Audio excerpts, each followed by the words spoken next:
कसे आहात तुम्ही? जय महाराष्ट्र. तर रात्रीचे 12 वाजले आहे आणि लाडू झोपली आहे आणि ह्याच टायमाला मला व्हिडिओ बनवायला म्हणजे टाईम भेटतो मला.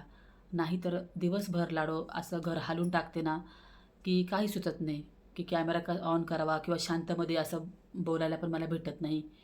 तर म्हणून मी एवढं रात्रीचं ब्लॉग शूट करते आणि तुम्ही म्हणशाल हे काय आहे? हे इथं ठेवलं आहे. हे आजच झेप्टोवरनं माझ्या मिस्टरांनी मागवलं आहे. हे साऊंड आहे. ते ना मोबाईलवर गाणे लावतात आणि त्यांना ना जुने गाणे ऐकायचं फार आवड आहे माझ्या मिस्टरांना. बाहेर आहे ना ते हॉलमध्ये साऊंड ते तिकडं तिकडे आहे. तर त्यांचं हे रूम आहे. इथे टेबल ठेवला आहे तुम्हाला माहिती आहे आणि इथेच बसून ते दिवसभर काम करतात. AC पण लावला आहे. पण आम्ही काही इथे झोपत नाही. तिकडं झोपतो शक्यतो कारण की थोडंसं वातावरण ठीक आहे इकडचं. ACचं काही एवढं गरज पडत नाही आणि मग ACमध्ये रात्रीचं झोपलं ना तर माझे बॉडी पेन वगैरे कमर दर्द वगैरे खूप जास्त होतं. मग असं होतं ना, कोलकातावरनं मी पुण्यामध्ये आले तरी पण मी ACमध्येच राहते. मग फायदा काय माझ्या इकडे येण्याचा ना. त्याच्यामुळे मी AC नको अवॉइड करते AC. ते काम करतात दिवसभर कारण की लॅपटॉपचे ना गरम होतं लॅपटॉपवर काम करताना. म्हणून त्यांनी तो AC लावला आहे. नाहीतर लावायची मला ना परवा माहीत पडलं होतं. साहिलला कोर्टामध्ये आणणार आहे. तर मग मी विराजला फोन केला, आईला फोन केला. मग काय झालं आहे ते तुम्हाला सगळ्या गोष्टी मी सांगते. म्हणजे कालचा दिवस अख्खा काय झाला आहे, काय नाही. तर ते सगळं काही या व्हिडिओत सांगते आणि लाडूने एक इतका मोठा पराक्रम केला ना 2-3 दिवसापूर्वी. तो ना साहिलच्या गडबडीमध्ये मी तुम्हाला सांगितलंच नाही. तिने एवढा मोठा पराक्रम करून ठेवला. तुम्ही मला म्हणता, "जा तू, आत्ताच्या आत्ता जा तू." पण काही गोष्टी अशा आहे ना, की मला सगळं मॅनेज करून चालावं लागतं. मला लगेच उठायचं आणि लगेच निघायचं असं पॉसिबल नाही आहे. हे मी साहिलला पण बऱ्याच वेळा बोललेली, की "साहिल तू सांभाळून राहा. तुझी आई पहिले आली होती. आता काही गोष्टी आहेत मला लगेचच्या लगेच नाही येता येत." पण साहिलच्या तोंडातून बऱ्याच काही गोष्टी ऐकल्या आहे. तुम्हाला सगळ्या गोष्टी सांगते आणि एक 2 मिनटं व्हिडिओ स्टॉप करते. मला तुमच्याशी महत्त्वाचं बोलायचं आहे. ॲक्च्युली काय झालं ना, एवढे 2-4 दिवसामध्ये ना मला खूप टेन्शन झालं आणि टेन्शनमुळे मला ना काय होतं, मला जो प्रॉब्लेम आहे माझ्या चेहऱ्यावर पिंपल्स येणं सुरू होतं. तर इकडे बघा ना, मला इथे कसे बारीक-बारीक पुरळ आले आहे. पूर्ण चेहऱ्याला पुरळ आले बघा. हे बघा लाल-लाल दिसतंय का? पूर्ण पिंपल्स आले आहे. तर मी काय वापरते तुम्हाला सर्वांना माहिती आहे आणि बऱ्याचशा ताईंनी मला विचारलं पण आहे. हे बघा, ह्या क्युअर स्किन प्रोडक्टबद्दल इकडे बघा. तर याच्यामध्ये 2-4 दिवसापासून आहे ना मी ही क्रीम लावते आहे. ही पिंपलसाठी मला त्यांनी दिलेली आहे. तर दुसरी गोष्ट, ही किट तुम्हाला पण बाय करायची असेल ना, तर तुम्ही बिनधास्त बाय करा. हे बघा, हे फक्त पिंपल्सला लावायचे आहे, फक्त पिंपल्सला. ठीक आहे ना. तर ही बऱ्याचशा ताईंनी विचारलं आहे, की "अनिता ह्याचा खरंच रिझल्ट आहे का? याचे काही साईड इफेक्ट आहे का?" तर नाही, याचा काहीही साईड इफेक्ट नाही आहे. गेले 5-6 महिन्यापासून मी ही किट वापरते आहे आणि तुम्हाला जर ही किट बाय करायची असेल, तर मी कमेंटला लिंक पिन केली आहे. तिकडनं तुम्ही किवर स्किन ॲप डाउनलोड करा. नाहीतर मग प्ले स्टोअरमधून जाऊन तुम्ही किवर स्किन ॲप डाउनलोड करा. आणि तुम्हाला जर समजत नसेल, तर इथे साईडला बघा, प्ले स्टोअरला जाऊन किवर स्किन ॲप डाउनलोड करा. तिथे तुम्ही तुमचा फोन नंबर टाका, OTP टाका. डॉक्टर तुमच्याशी कन्सल्ट करतील, की तुम्हाला काय प्रॉब्लेम आहे. तुमच्यासंग डॉक्टर तिथे बोलतील आणि तुमच्या हेल्थविषयी तुम्हाला विचारलं जाणार. तुम्हाला तिथे डाएट टिप्स पण सांगणार आणि त्याच्यानंतर डॉक्टर तुम्हाला तुमचा एक फ्रंट साईड आणि असा एक साईडचा फोटो मागणार. तो तुम्हाला तिथे द्यायचा आहे. त्याच्यानंतर तुमची तिथे स्किन ॲनलाईज होणार. मग डॉक्टर तुम्हाला तुमच्या स्किननुसार अशी किट तयार करणार आणि जसं मला ही किट भेटली आहे ना, तुम्हाला अशी किट नाही भेटणार. तुमच्या स्किननुसार तुम्हाला तिथं किट तयार करून. आणि कसं आहे ना, आपल्याला बाहेर जायचं, डॉक्टरांची फीस द्यायची, स्किन स्पेशलिस्टकडं. पण हे सगळं घरी बसल्या करायचं आहे. एकही रुपया कन्सल्टेशन फीस नाही आहे. डॉक्टर सर्टिफाईड आहे, डर्मॅटॉलॉजिकली टेस्टेड आहे. त्याच्यामुळे सेफ आहे. तुम्ही बिनधास्त घेऊ शकता. आणि जर तुम्हाला ही किट बाय करायची असेल, तर इथे साईडला बघा अनिता100 माझा हा कुपन कोड यूज करा. तुम्हाला तिथे ₹100 ऑफ भेटणार आहे. ठीक आहे ना. तर ही किट बाय करणार ना, एक 2 ते 3 दिवसामध्ये तुम्हाला याची डिलिव्हरी भेटणार. ठीक आहे. खूप फास्ट डिलिव्हरी आहे याची आणि गेल्या 3 आठवड्यामध्ये 98% लोकांना रिझल्ट भेटला आहे याचा. खूप छान आहे. काही साईड इफेक्ट नाही. तुम्ही बिनधास्त बाय करा. ठीक आहे. तर चला आता आपण ब्लॉगला सुरुवात करूया. लाडूचा आवाज येतोय. लाडू रडतीये. मी गेल्याशिवाय ती झोपणारच नाही. मी एक 5 मिनिटं तिला फक्त झोपी लावते. तुमच्याशी बोलते. तर आता तुम्हाला मी लाडूचा पराक्रम सांगते. तिने काय केलं आहे. त्यानंतर तुम्हाला सांगते की कोर्टात काय झालं आहे. आई भेटली, विराज भेटला. ते तुम्हाला सगळं मी सांगते. तर आधी लाडूचा पराक्रम सांगते. आणि मी लाडूला आता असं झालेलं आहे ना, की तिला मी 1 सेकंड पण नजरेआड करू शकत नाही. तिचा स्वभाव असा झाला आहे. ती काही घेते आणि तोंडामध्ये टाकते. आता ती झाली 4 वर्षाची, पण ती अशी चिडचिडी पण झाली थोडीशी स्वभावाने. आणि ॲक्च्युअली तिने परवा काय केलं ना, बटन असं ना, बटन आपण बटन लावतो. लाडचे पप्पा आले. लाडू अजूनही झोपायला तयार नाही आहे आणि ती ॲक्च्युली ये इधर आव. बघितलं आता 12:30 वाजले. हे बघा, माझ्याशिवाय ही झोपतच नाही पोरगी. हे बघा आली बघा. मला वाटलं लाडू मुझे लगा आप सो गई. मुझे नींद नहीं आ रही थी. क्यों नींद नहीं आ रही? मुझे सुबह में नींद आती है. आज मुझे डर लगता है रात होने के बाद. हाँ क्या हाँ. बेटा, मुझे एक वीडियो बनाना है बेटा. कौन सा? इसमें क्या है डब्बा में? ये मेरी क्रीम है, सुनिए. मेरे लिए कुछ सरप्राइज है क्या? नहीं आपके लिए गिफ्ट है मेरे लिए. गिफ्ट नहीं है, वो मेरी क्रीम है. अरे मेरा फेस का क्रीम मुझे है. गिफ्ट लग रहा है अपने लिए. अरे मेरे फेस क्रीम है वो बेटा. गिफ्ट लग रहा है मेरा गिफ्ट. मुझे वीडियो बनाना है, मुझे बताना है. लाडो, मैं देखती उस दिन हूँ. आपके नाक में क्या डाल दिया था आपने, बताइए तो. क्या डाल दिया था आपने नाक में? मैंने बटन डाल दिया था. मुझे लग रहा था कि वो निकल जाएगा पर वो नहीं निकला. ऐकलं का तिने काय टाकलं? तुम्हाला सांगते मी. थांबा लाडू, इकडे बस, इकडे बस. हे घे, बस इथे खेळ. तोंडात घालू नका. थोडस लगा के देखूंगी. नाही, हे बघा लावायचं नाही, नाही लागायची.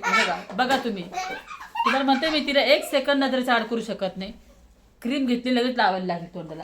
लगाओगी नाही? लगाना नाही आहे, बस लेके खेळलो आप.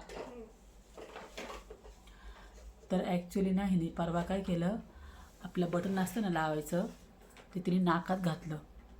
आणि ती खेळताना मी तिला बघितलं होतं बरं का. तर तिने ते काय केलं, म्हणजे मना किया था नाही लगाओगी. मुझे पसंद है खुशबू देती. तो से लगा लेती. नहीं लगाना, वो बच्चों के लिए नहीं है बेटा. 1 मिनिटात.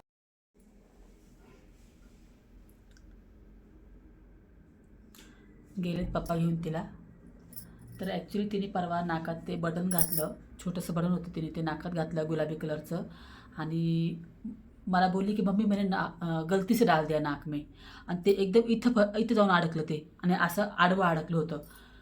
आणि म्हणजे आमचं त्या वेळेला ना असं एकदम करला सुरू झालेला लाडूचं. मला इतकं टेन्शन आणि मी इतकी ओरड लागली ना, की मला असं वाटलं आता ते नाकात गेलं म्हटल्यावरती तिकडनं जाणार श्वास नाही लिकेत.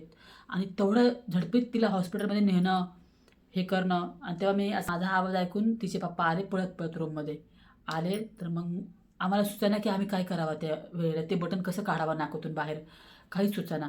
भले माझ्याकडे चिमटा वगैरे पण होता बारीक बरं का, पण त्यावेळेला कुठं काय आठवते म्हणजे होतं आहे त्यावेळेला. मग माझ्या मिस्टरांनी काय केलं, तिच्या तोंडामध्ये, आम्ही एक व्हिडिओ बघितला होता, असं काही मुलांच्या नाकामध्ये गेलं ना तर तोंडामध्ये फुकलं का ते बाहेर येतं. पण ते त्यांनी फुकलं 2 वेळा 3 वेळा, पण ते काही बाहेर आलं नाही बटन. उलटं ते आणखीन आतमध्ये वरपर्यंत गेले ते. आणि मी लाडूला म्हटलं अजिबात असा श्वास घेऊ नको, तू बाहेर शिंक, म्हणजे ते बाहेर पडल. पण ते काही तिने शिंकलं जोरजोरात लाडूने, पण ते काही पडायलाच तयार नाही. मग मी काडी घेतली एक, माझ्या मिस्टरने पण दात कोरायची काडी असते ना, ती पटकन म्हणलं अहो ती काडी आहे ना, ती द्या म्हटलं मला. पटकन काडी घेतली आणि त्या काडीने मी हळूहळू असं कोरत ते बटन बाहेर काढलं मी. पण ते लाडूला आजूबाजूला लागलं, रक्त आलं तिथे, म्हणजे खूप हे झालं होतं लाडूला. म्हणजे सांगायचं असं आहे की तिला आता ती अशी झाली आहे ना लाडू. आता बघितलं ही क्रीम घेतली आणि लगेच त्यातली क्रीम काढायला लागली. आत्ता संध्याकाळी तिने काय केलं, व्हॅसलीन असते ना, व्हॅसलीन जेलवाली व्हॅसलीन, ती तिला कुठे सापडली काय माहिती, तिने सगळ्या अंगाला लावून चोळून घेतली तिने. नशीब ती खाल्ली नाही. म्हणजे ती आता अशी का झाली मला काही समजत नाही आहे. पण ती काहीही खतरनाक उद्योग करते लाडू. त्याच्यामुळे मला तिला ना असं म्हणजे मी तिला 1 मिनिटसुद्धा नजरेची आड करू शकत नाही. जेव्हावर ती झोपन तेव्हाच मला शांतता. त्याच्यामुळे मला असं रोज व्हिडिओ टाकणं मला नाही पॉसिबल नाही होते मला तिच्यामुळं. आणि ॲक्च्युली मला काल ना बरेचसे ताईंचे कमेंट होते की ताई नेमकी झालं काय आहे, आम्हाला काही समजत नाही आहे, तू अर्धवट बोलते, काही सांगत नाही. तर मी काय सांगू तुम्हाला नाही का, म्हणजे असं की काय झालं आहे नेमकी. फक्त एवढंच सांगते की साहिल आता सध्या आतमध्ये आहे, बस एवढंच सांगते मी. आतमध्ये म्हणजे तुम्ही समजून घ्या कुठे आहे साहिल. तर मला काल त्याच्या मित्रांचा वगैरे फोन आला की साहिलला कोर्टामध्ये आणणार आहे. मग मी आईला म्हटलं आई तू जाते का, पहिले विराजला विचारतं. विराज म्हणलं माझी एक्झाम आहे. मग आईला म्हटलं तू जाते का, तर आई म्हणली ठीक आहे मी जाते. तर मग आई गेली तिथे कोर्टामध्ये आणि आईने काय केलं, विराजला पण फोन लावला ये म्हणून. विराजचं माझ्या संग बोलणं झालं नाही आहे. विराजचा एक्झाम सोडून विराज कसा गेला काय माहिती, ते मी त्याला विचारलं उद्या. आणि त्याचे आता ह्याचे फायनल बोर्डाचे त्याचे पेपर आहे विराजचे, पण तो कसा कोर्टामध्ये गेला. त्याला इतकी तडफड त्या साहिलला भेटायची, विराजला खूप खूप. त्या दोघांचा भावाभावांचा मध्ये एवढा जीव आहे ना. ते दोघं पण आहे ना माझ्यापासून खूप साऱ्या गोष्टी लपवतात. तुम्हाला खरं सांगते मी, माझी मुलं आहे, पण ते माझ्यापासून खूप साऱ्या गोष्टी लपवतात. आणि साहिल काय बोलला, दोनच म्हणजे ॲक्च्युली तिथं साहिलचं कुणाला बोलून दिलंच नाही. फक्त आई अशी लांब बसली, साहिल तिकडं होता. पण आईनी म्हणजे असं बघितलं. तर साहिलबरोबर जो त्याचा मित्र आहे ना, त्याच्याबरोबर तो आतमध्ये गेला आहे. तर त्याची सगळी फॅमिली होती. आणि त्या जे फॅमिली होती ना, त्यांच्यातलेच एक जणाने आमच्या आईला सांगितलं, की साहिलने सांगितलं आहे की माझ्या आईला बोलवू नका, म्हणजे मला. म्हणजे मी साहिलला म्हटलं होतं ना बऱ्याच वेळा, की तू काही करू नको, मी येणार नाही, साहिल मला त्रास देऊ नको, म्हणून त्याला मला त्रास द्यायचा नाही आहे. म्हणून साहिलचा एवढा एकच आम्हाला मेसेज भेटला आहे, की माझ्या आईला काहीच सांगू नका आणि माझ्या आईला बोलवू नका. एवढं मला सांगितलं आईने मला. कारण कोर्टामध्ये तिथे त्याच्यासंग बोलून दिलं नाही.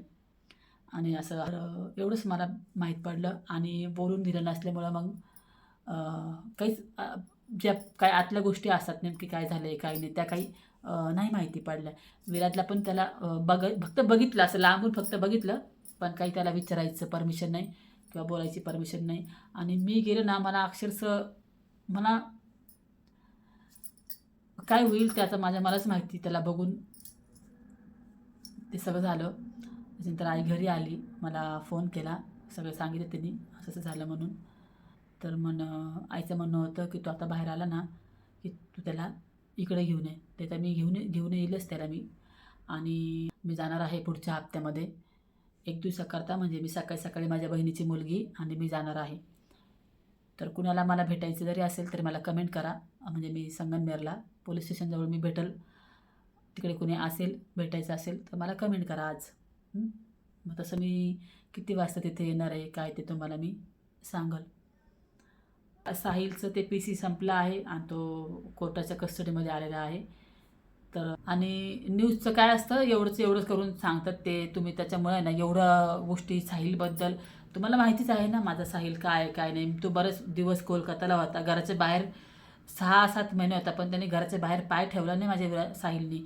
मी म्हणन तसंच तो ऐकायचा. जे आपण देऊ खायला तो ते खातो. असं मला हेच पाहिजे, मला तेच पाहिजे, असा जिद्दीपणा, आगाऊपणा अजिबात तसा नाही येतो. खूप शांत आहे माझा मुलगा. तुम्ही माझ्या प्रत्येक व्हिडिओमध्ये बघा.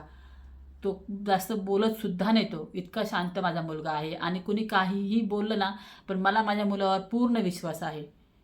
मी आज थोडंसं ठीक आहे, म्हणजे मला आई गेली, त्याला बघितलं नाही का, आज थोडंसं मला तेवढं वाटलं मला की ठीक आहे. आणि वेळा नाही का असं येऊन जाऊन दुसरं लग्न केलं त्याच्या आईनी. आणि मग असं झालं. आणि त्याच्यामुळं काही नाही झालेलं, असं काही झालेलं नाही आहे. उलट मी केलं आहे म्हणून माझी मुलं लहानची मोठी झाली, शिकली, त्यांना काही ना काही शिक्षणाचं नॉलेज आहे. साहिल पण शिकला आहे, विराज पण शिकतो आहे. आज मी पण एका घरामध्ये सेटल आहे, छान संसार करत आहे. म्हणजे लोक ना, म्हणजे काहीतरी निगेटिव्ह बोलायचं म्हणजे बोलायचंच, कुठेतरी खालून पालून बोलायचं म्हणजे बोलायचंच.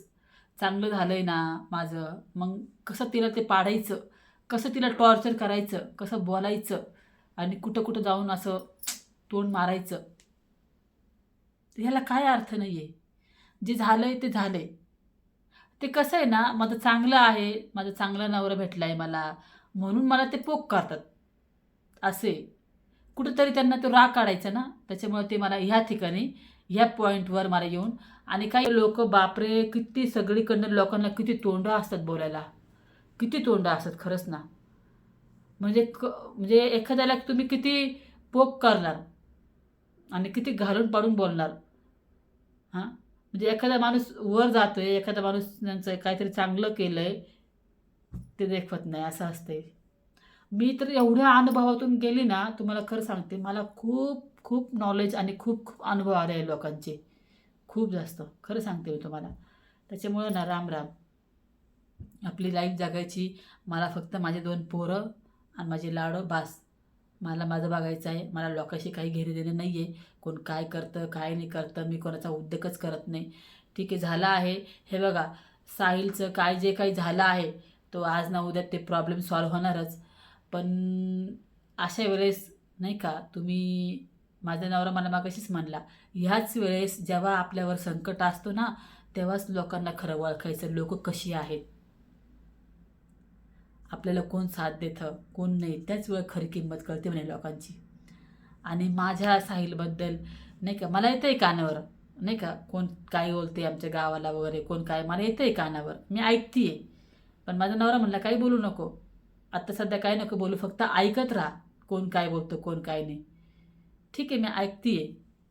तुम्हाला सांगते, साहिलचं कसं झालं ना, आज ना उद्या तो प्रॉब्लेम सॉल्व्ह होणारच.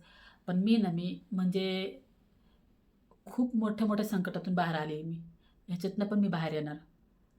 त्याच्यामुळं लोकांचं असं नाही का, लोकांना हसू येते, म्हणजे हा बरं झालं हिचं असं झालं तसं झालं. अरे, वेळ ही प्रत्येकावर येते आणि ती निघून पण जाते. हे प्रत्येकाच्या लाईफमध्ये दुःख येतात, ते काही काळ असतात, ते निघून पण जातात. चला मग येते आम्ही, बाय बाय.